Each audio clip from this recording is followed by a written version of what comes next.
Un Chambérien champion de France junior de K1 et de boxe style dans la catégorie des moins de 71 kg. Josué Le Pape s'est imposé dans les deux disciplines lors des championnats de France qui se sont déroulés à Paris et à Marseille.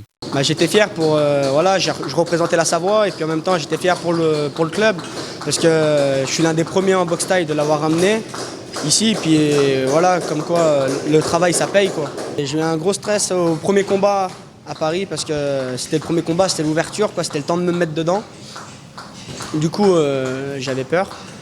Après les deux autres combats, la demi-finale et la finale, ça s'est bien passé parce que après mon coach il était là pour me soutenir, il y avait mes collègues de la salle qui étaient là, il y avait mon père, il y avait ma famille qui était là aussi. Du coup après ça m'a motivé et puis j'ai réussi à gagner.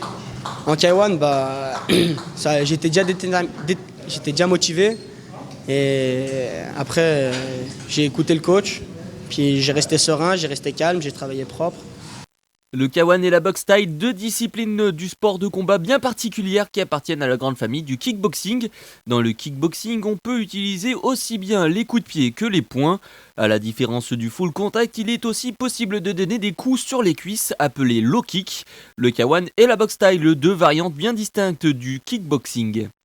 Le K1 Rules, c'est ce qu'on appelle le kickboxing japonais. En fait, à la différence, c'est du kickboxing avec les coups de genoux directs autorisés. Donc sans clinch, sans rien, donc c'est des coups de genoux directs autorisés. Voilà, la différence elle est là. La boxe thaï, parce que là c'est la boxe thaïlandaise, donc ça vient de la Thaïlande. Hein.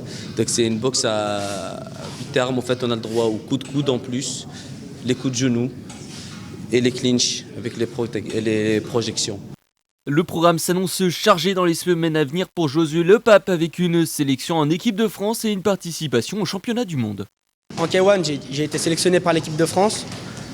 Après, il y aura un stage à faire. Et puis là, avec un collègue, on s'est qualifié pour faire la Coupe du Monde à Rimini en Italie.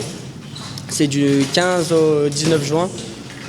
Et voilà, après moi, mon plus tard, c'est de viser plus haut, d'essayer d'être professionnel. Voilà.